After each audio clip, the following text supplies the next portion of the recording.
Now that we have learned all of our integration strategies, let's talk about just some general strategy for recognizing which of these integration techniques we want to use. So as a quick reminder, the ones that we do know so far. So far, we have worked with, before I even say substitution, I'm going to say we know our basic integration strategies. We know our basic integral formulas coming out of Calc 1. We were starting with some basics. So we have those. Then we worked with substitution. We've worked with substitution for weeks now.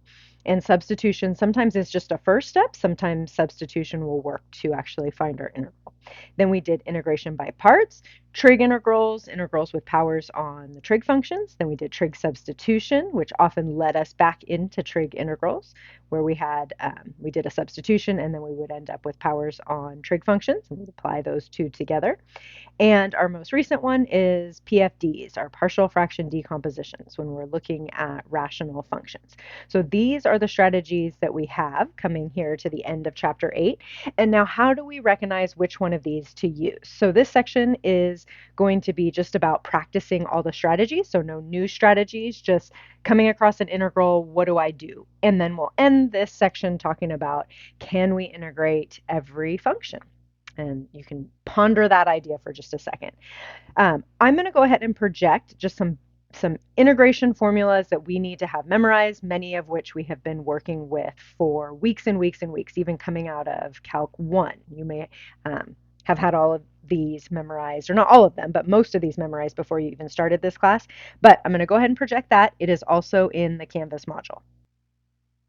Okay, so here we go. This is our most updated table of integral formulas. And notice that at the top here, I did write that we must have these memorized. So these are, we've talked about a lot of other integral formulas through this chapter, but these are the ones that we must have memorized. These are the ones that are going to come up on quizzes and tests and midterms and finals, and we have to have these formulas have to be committed to memory. If they're not already, then please spend some time this week memorizing these formulas, because you will need to know these formulas. As I mentioned, we have had several others. You'll notice on this sheet there's not a whole lot of hyperbolic, and there are no inverse hyperbolic formulas, but there are some inverse trig formulas and some formulas that we've derived in class. So I'm going to go ahead and just scroll through. As I mentioned just a second ago, many of these you may have already had memorized. Certainly the top half of this sheet, up to, maybe you didn't have sinh and cosh memorized, but hopefully we had all of the trig integrals memorized. Hopefully we had all of the basic exponential, logarithmic, and power rules memorized. These are the ones that we've added in the last couple of sections. We've added the integral of the tangent secant and the integral of the secant cubed, and we've expanded off of our basic integration formulas for inverse sine and inverse tangent. We've expanded to having an a squared instead of a 1. So those ones have been added here at the bottom, and then this is that general rule that if we had just a constant multiple, rather than always doing a u-sub, we remember that we just find the integral and divide by k or multiply by 1 over k. Okay, so these are the formulas that I would expect that you have memorized that you can use on a midterm where you will not have notes. Our other formulas that we've derived over this entire chapter, or even chapter 7, the inverse hyperbolics and so forth, those would not be expected to be memorized, but you should be able to know where to reference those should you need them.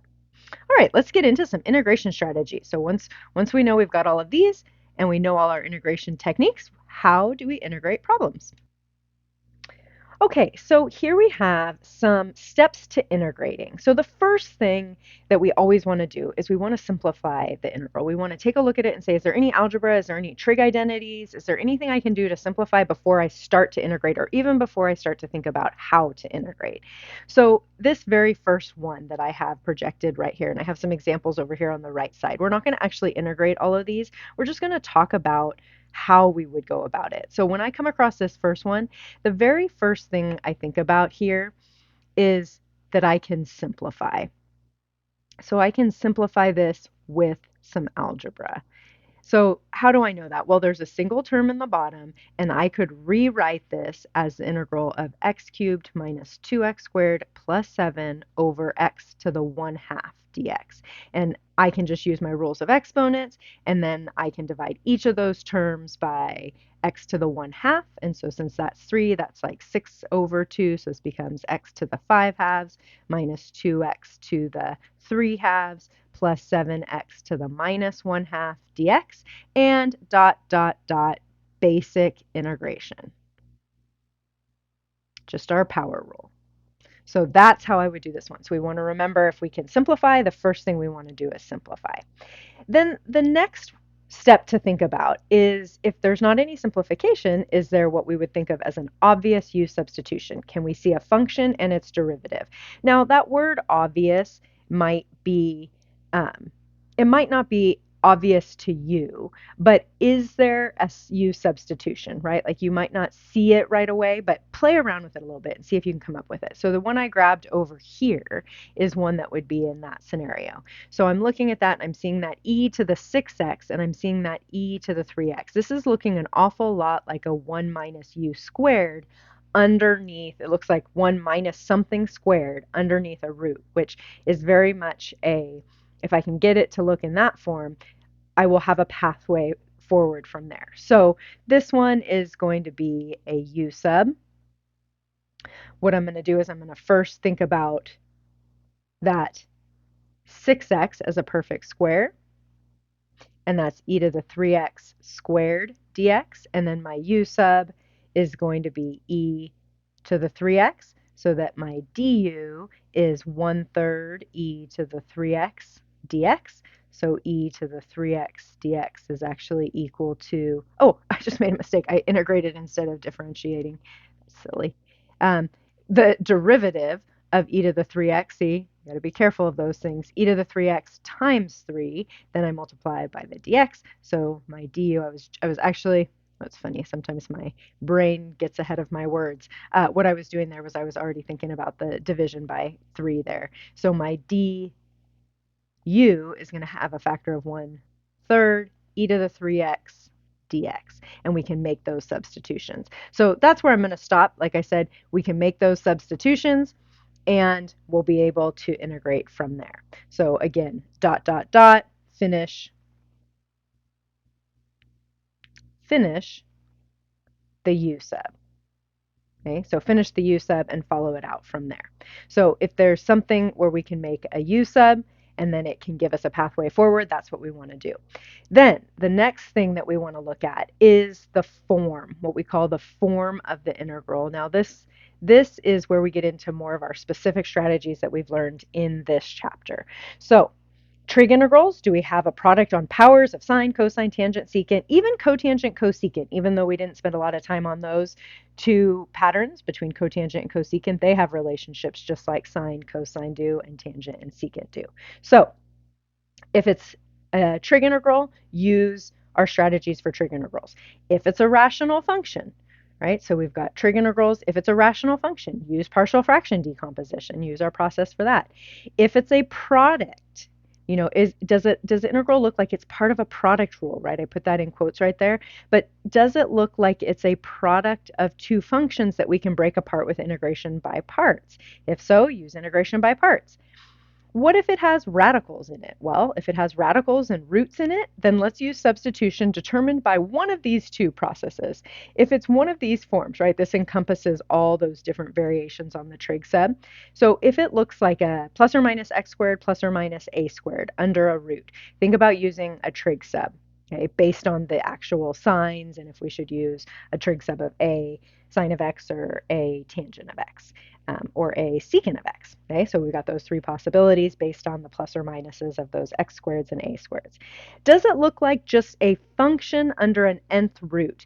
This is an interesting one because we can often use a u sub to get this simplified, and then think about the new integral in terms of u. So that is one that almost falls under, it's almost like this guy should come up here to this u sub 1. This can be a strategy when we have the nth root of a function, just to do a u sub on the root and see what happens. Follow it through from there.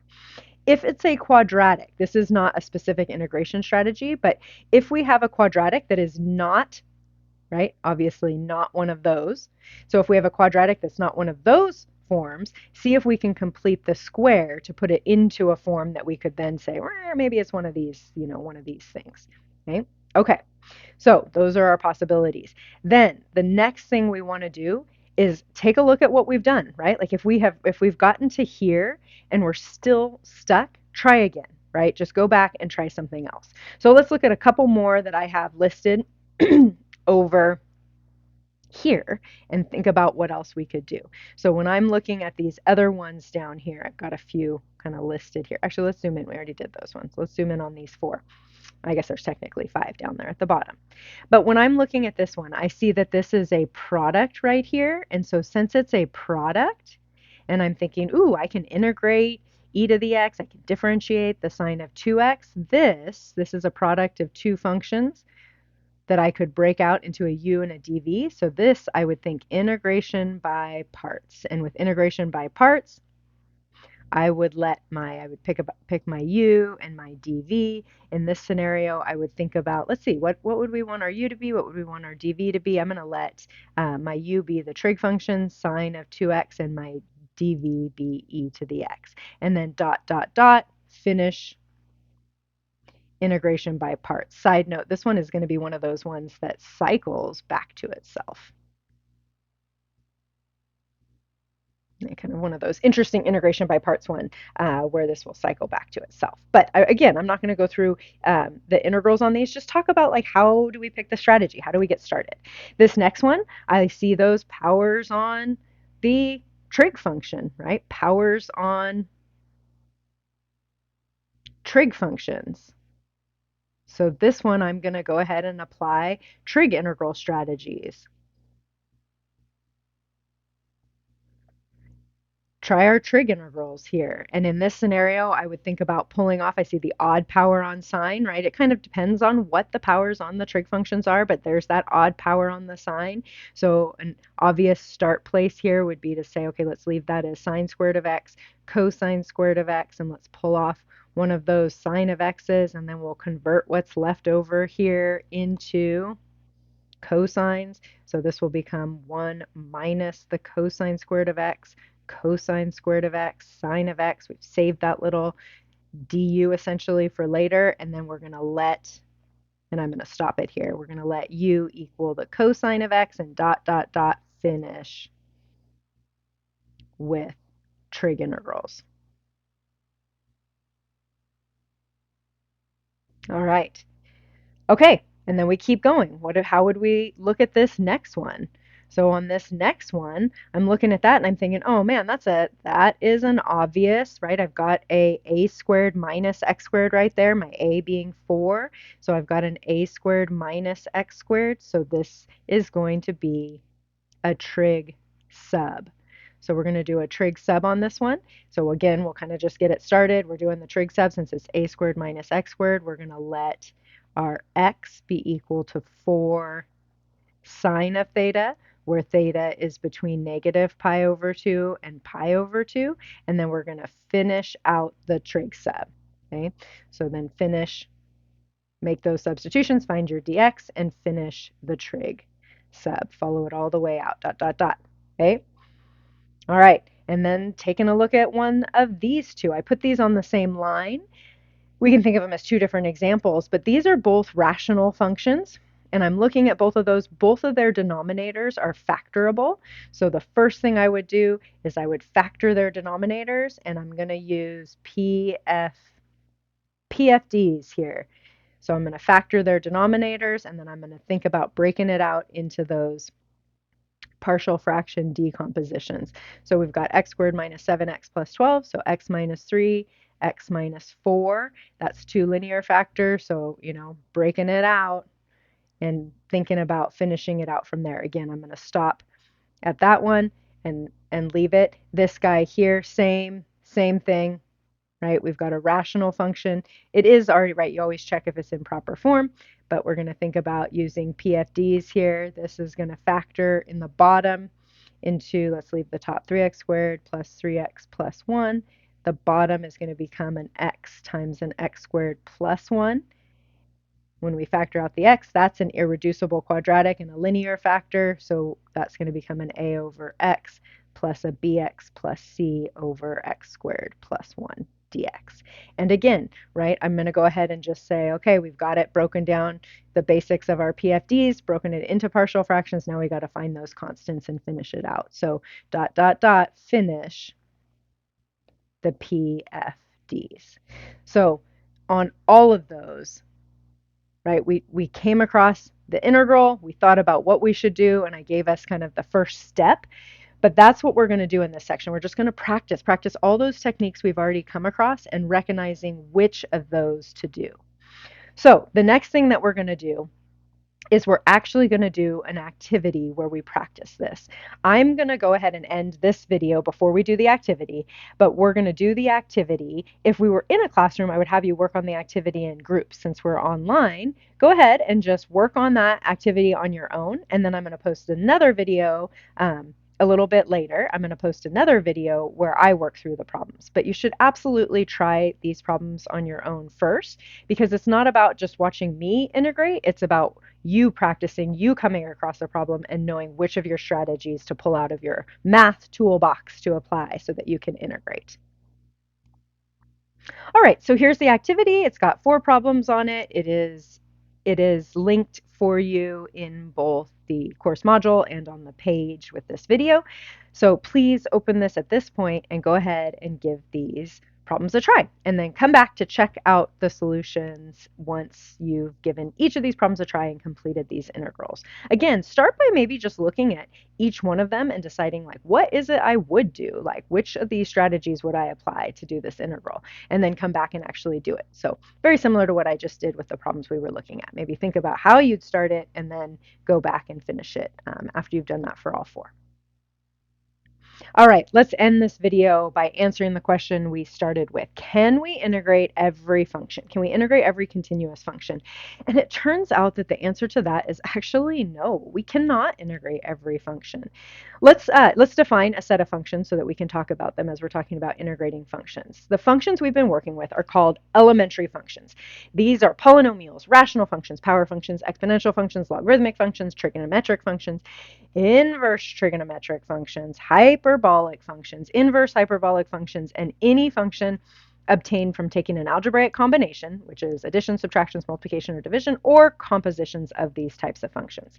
So that's a mouthful, but basically it's every type of function that we've worked with and any kind of algebraic combination of those or composition of those, meaning, combining with addition, subtractions, multiplications, divisions, or composing, putting a function into another function. So for instance, this right here is, some sort of crazy elementary function where I've taken, those types of functions and combined them with products, quotients, compositions, additions, and additions, subtractions, multiplications, and divisions.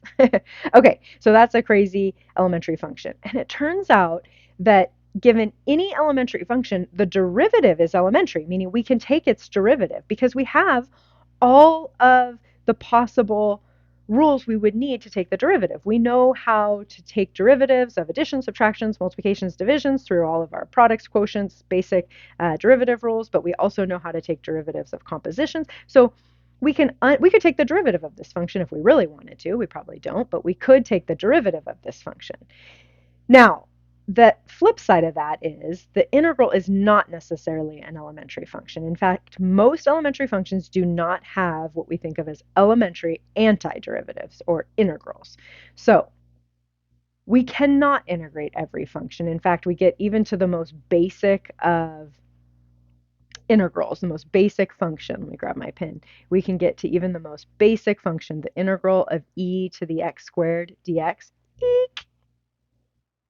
Okay, we don't know how to integrate this. We are going to have some strategies for how to handle that as we continue and build through this course. We've got a way to write that as what we call a power series, an infinite polynomial, and then we can work with it. But at this point, that does not have an elementary antiderivative, and we do not know how to integrate that. So even the most basic of functions, we can get stuck trying to find the elementary antiderivative, trying to find the antiderivative or the integral. So that said, that's just where we'll end this section. But don't worry, in this section, all the problems you have to integrate. So let's be very clear, all the problems you have to integrate, all the problems I'm going to give you will have elementary antiderivatives, or the book, I should say the book gives you. So in this section, we will absolutely be working with all of our techniques, all of our strategies, combinations of our strategies. We will have some pretty fun, crazy problems where we have to apply multiple strategies to find our integral. But it turns out that we cannot find the integral of every function. All right, so we'll end there. That answers kind of that big question, are we going to be able to integrate every function? No, we're not going to be able to integrate every function, but the functions in this section and in this chapter, you will be able to integrate. You will be given functions you can integrate in this section. All right, so please, if you haven't already, please take a look at those problems on the activity and come back to see the solutions.